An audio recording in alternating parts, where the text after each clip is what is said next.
증선이가 연기가 됐습니다. 그래서 무상증자 참여 분위기 확산 이렇게 해서 좋은 기사도 또 이제 나오고 있는데, 자, HLB가 증선이가 연기되는 것을 우리가 어떻게 해석해야 될까? 투자자들의 시각은 어떨까? 그런 것들을 이제 봐야 되는데, 자, 여기 뉴스 기사를 통해서 우리가 어떤 심리들인지를 일단 보고, 그 다음에 여러분들이랑 같이 얘기하는 것들도 같이 보면서 우리가 어떻게 받아들이면 되는지 보도록 하겠습니다. 자, 그래서 이게 어떤 해석이 있느냐? 증선이가 연기되는 거, 이거 많은 주주님들이 얘기하는 거거든요. 연기하는 거는 지금 고심하고 있기 때문에, 판단을 내릴 수가 없기 때문에 연기하는 거 아니냐, 그런 얘기 굉장히 많이 있잖아요. 그래서 증선이 심의 일정이 또다시 연기되는 것은 지금까지 한 3번 연기됐거든요. 미뤄볼 때 금융당국의 판단이 바뀌는 거 아니냐, 이러한 관측도 이제는 조심스럽게 나오고 있습니다. 자, 기존에는 증선이가 이전에 금융당국이 판단한 것들을 그대로 가져갔잖아요. 그럴 확률이 높다라고 했는데, 지금 계속해서 연기가 되고 있으니까 이제는 야, 이거 혹시 지금 판단이 처음에 그 단추를 잘못 깨가지고, 야, 이거 잘못 판단해서 우리가 결국에 이거 그 기존에 생각했던 거랑 다르게 무혐의, 약간 그런 느낌으로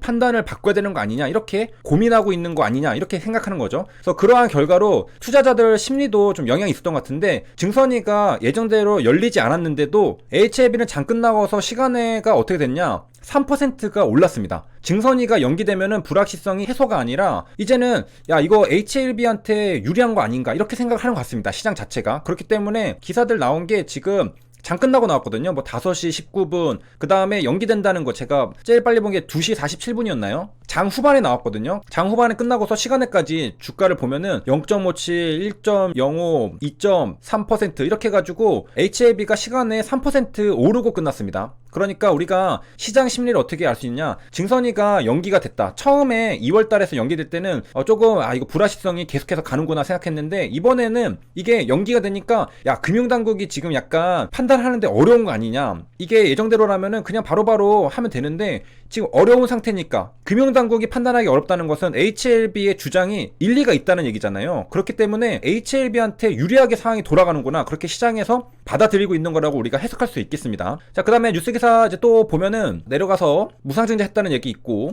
그 다음에 업계에서는 증선이 빠른 결정이 필요하다, 이런 얘기들은 꾸준하게 제기가 되고 있죠. 당연하게 그렇게 해야 되죠. 왜냐하면은 불확실성을 없애주는 게 금융당국이 해야 할 일이기 때문에 그런 거죠. 증선이 보류는 그 악재라고 생각할 수 있죠. 왜냐면은 결론이 나지 않으니까 불확실성이 있으니까. 그런데 이걸 어떻게 해석하는 거냐, 증선이가 연기되는 것은 불확실성이 어느 정도 또 해소됐다라고 판단하는 겁니다, 시장에서. 왜냐면은 증선이가 그냥 바로 예정대로 열리고서 판단이 나오면은 HLB가 잘못했다 이렇게 해가지고 끝날 수가 있는데, 연기가 되는 것은 금융당국이 고심하고 있으니까 HLB한테 유리한 게 아니냐, 이렇게 해서 오히려 불확실성이 조금 더 해소되는 그런 효과가 있는 것 같습니다. 그래서 일단은 뭐 이렇게 됐고, 네, 그 유니모 캠페인이처럼 그 자신 없어서 연기한 거 아니냐, 이렇게 해석할 수가 있기 때문에 그 시장에서는 좀 반대로 해석한 것 같습니다. 주식이 어려운 이유가 뭐냐면은 누가 봐도 호재다, 악재다가 아니라 시장에서 어떻게 받아들이냐는 사실 예상할 수 없습니다. 그래서 시장에서 받아들이는 거니까. 그래서 증선이가 연기됐는데 시간은 올랐잖아요. 그렇기 때문에 시장에서는 HLB한테 좀 좋은 게 아닌가, 이렇게 생각하는 걸로 우리가 추정을 할 수가 있겠습니다. 그래서 시장에서는 그렇게 바라보고 있다.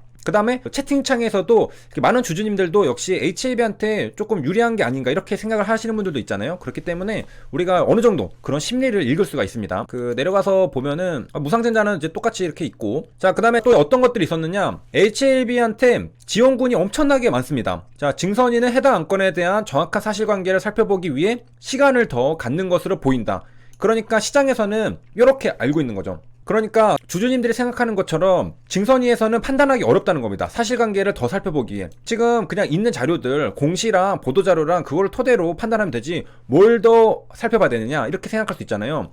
그러니까 더 살펴본다는 것은 실수하지 않기 위해서, 나중에 문제가 생기지 않기 위해서 지금 굉장히 민감한 사안이거든요. HLB 주주님들이 한두 명도 아니고 지금 10만 명, 20만 명이 되거든요. 그렇기 때문에 이 문제를 고심해서 정확하게 판단하기 위해서 시간을 더 갖는다. 그렇기 때문에 HLB 주주님들 입장에서는 우리가 조금 더 이기고 있는 거 아닌가, 이렇게 생각한다는 거. 그 다음에 여기 또 말했던 거, 자, 증선위는 FDA 출신 석학들의 의견을 반박할 수 있는 주장을 찾아와야 할 것, 이렇게 말했습니다. 그러니까 지금 FDA는 지원군이 많습니다. 그 뉴스기사 봤듯이 FDA 출신 석학이 2명이 나왔거든요. 한 분은 심사관, 한 분은 진짜 경력의 끝판왕이죠. 10년 넘게 FDA 부국장이었잖아요. 마지막 끝판왕은 FDA 부국장이 말을 했습니다. 그렇기 때문에 석학들이 HLB는 지금 NDA가 실패한 게 아니다. 신약이 실패한 게 아니다. 이거는 프리 NDA는 아직 심사 전 단계라고 했잖아요. 그렇기 때문에 FDA 출시 석학들도 HLB를 뭐 직접적이진 않지만은 간접적으로 서포트를 하고 있습니다. 그러니까 금융당국, 증선위에서도 이거를 뭐 허위보도 자료, 뭐 불공정 거래 혐의로 뭐 결론을 내기에는 좀 부담이 있는 거죠. 왜냐? FDA 석학들이 HLB를 뒷받침해주고 있으니까 함부로 판단하기에는 굉장히 부담스러운 상태입니다. 그러니까 지금 증선위가 계속 연기가 된다는 것은 판단이 까다롭다라는 것. 그 다음에 이제 주주연대 관계자가 또 얘기하기를 HLB는 국내 바이오 기업 가운데 1, 2, 3세대 항암제 파이프라인을 갖고 있는 유일한 기업, 이미 중국 항서제약으로부터 항암제에 대한 로열티를 받는 회사에 무슨 문제가 있다는 건지 모르겠다, 이렇게 호소를 했습니다. 그러니까 HLB는 지금 이제 반박할 수 없는 것은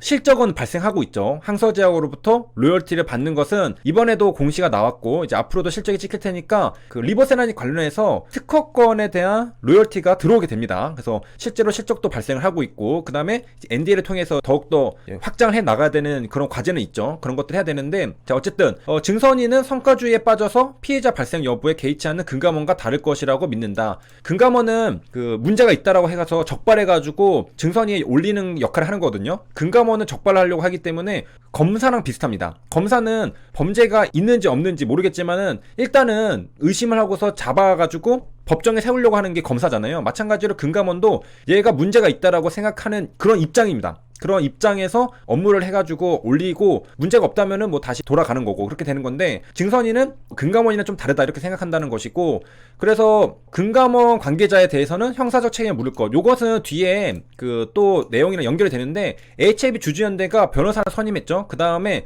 금감원 자본시장 조사국 관계자 관련해서 소송을 준비한다고 했었잖아요. 근데 이번에 또 나왔습니다. 관련 기자에 대해서도 민형사상 소송을 준비하고 있다, 이렇게 말했습니다. 그러니까 지금 HLB 주주연대는 금감원뿐만 아니라 그 여러분들이 많이 물어보셨잖아요. 기자는 왜 소송 안 하냐? 자, 기자도 소송한다라고 지금 나왔습니다. 그러니까 지금 관계돼서 어떤 HLB에게 영향을 줬던 사람들, 좀 불법적인 면이 있다, 그런 사람들한테는 전부 다 민형사상 소송을 준비하고 있다라고 하고 있고요. 혐의는 직무상 비밀 누설과 허위사실 유포, 이런 것으로 지금 소송 준비를 하고 있다라고 합니다. 주주연대는 이번 증선위 결과가 나오는 대로 법원에 소장을 제출할 것으로 알려졌다, 이렇게 되어 있습니다. 요약을 한번 하자면요, HLB가 증선위가 연기가 됐는데 오후에 나왔죠. 오후에 증선위가 연기됐다고 나왔는데 실제로 0.4%로 끝나고 시간에서는 3%가 올랐습니다. 그러니까 HLB가 증선위가 연기됐으면은 불확실성이 계속해서 가는 것이고 유지가 되는 건데, 왜 오르냐? 뉴스 기사들을 통해서 보면은 FDA 출신 석학들이 임상학적 유의미성 충분 신약화가 가능, HLB를 간접적으로 서포트를 해주고 있습니다. 그런 상황에서 금융당국이 함부로 판단을 내리기에는 HLB 주주님들이 20만 명이 되고 있고 굉장히 부담스러운 상태라는 거죠. 그러니까 판단을 못 내려서 미룬 거 아니냐, 이렇게 생각이 되기 때문에 지금 HLB가 시간에 오른 겁니다. 시장은 그렇게 생각하고 있기 때문에. 물론 다른 이유로 올랐을 수도 있겠지만은, 물론 시간에만으로는 우리가 판단할 수 없겠지만은 일단 눈에 보이는 것은 시간에 3%가 올랐다는 거잖아요. 이런 것들을 토대로 판단을 해볼 때는 지금 금융당국이 증선위를 연기하는 것은 HLB가 확실하게 잘못했다라고 판단하기 어렵다는 겁니다. 그러한 해석이 들어갔기 때문에 증선위 연기가 오히려 불확실성이 조금 더 줄은 거 아니냐, 이렇게 해석을 할 수가 있는 겁니다. 그러니까 이거는 그 문맥이랑 여러 가지 현재까지 있어왔던 모든 것들을 다 그 토대로 판단해봤을 때 단순하게만 증선위가 연기됐다고 악재다 이렇게 해석할 수는 없었던 부분이 있는 겁니다. 그렇게 해서 증선위를 어떻게 해석해야 될지에 대해서 살펴봤는데요. 그 다음에 또 그러면은 증선위에서는 어떻게 할 거냐, 여태까지 우리가 본 거를 보면은 HLB 3상 임상이 실패가 아니었다는 주장에 힘이 실리고 있잖아요. 왜냐면은 FDA 전 심사관들도 이렇게 말을 하고 있으니까 아직 심사가 들어가지 않았다, 정식 심사가 들어가야지 그때서야 판단을 내릴 수 있는 거다라고 하니까 지금 자체로는 실패다 아니다 말할 수 없다. 그래서 증선위의 결정이 어떻게 될 거냐. 그런데 증선위도 자존심 있고 기존에 그 밑에서 올라온 그게 바뀌는 경우가 별로 없다고 하잖아요. 그래서 HLB도 아마 8년 전 셀트리온이랑 비슷하지 않겠느냐 이러한 전망이 나오고 있습니다. 우리가 저번에 살펴봤죠. 셀트리온을 시세 조정 혐의로 검찰에 고발을 했죠. 증선이가 검찰로 넘겼습니다. 그래서 서 회장은 벌금 3억 원, 1, 2, 3차 시세 조정 혐의가 있었는데 그 중에 3차만 인정이 돼서 벌금 3억 원의 약식 명령만 받고 끝났습니다. 그러니까 이것만 보면은 사실 증선이는 아무것도 아닌 거죠. 그냥 벌금 3억 맞고 끝나는 겁니다. 약식 명령만 받고 끝나는 거니까 증선이가 굉장히 심각한 게 아닙니다. 진짜 심각한 거는 임상의 실패냐, NDA에서 거절을 당했느냐, 이게 진짜 중요한 거지. 증선이는 사실상 벌금 3억 맞고 끝났습니다. 셀트리온. 그리고 삼성바이오로직스도, 그리고 다른 기업들도 전부 다 증선이를 한 번씩 겪었거든요. 그렇기 때문에 사실 증선이는 큰 것이 아니다. 그래서 셀트리온 당시에도 금융당국은 셀트리온의 무리한 혐의를 씌웠다는 비판을 피하지 못했다. 그러니까 금융당국이 좀 너무한 거 아니냐, 그런 비판들이 있었다는 거죠. 셀트리온도 주주님들이 굉장히 많았잖아요. 마찬가지입니다. HLB도 만약에 무리한 혐의를 씌웠다 이렇게 되잖아요. 그러면은 똑같은 겁니다. 셀트리온도 많은 주주님들이 들고 일어났고 HLB도 마찬가지로 금융당국에게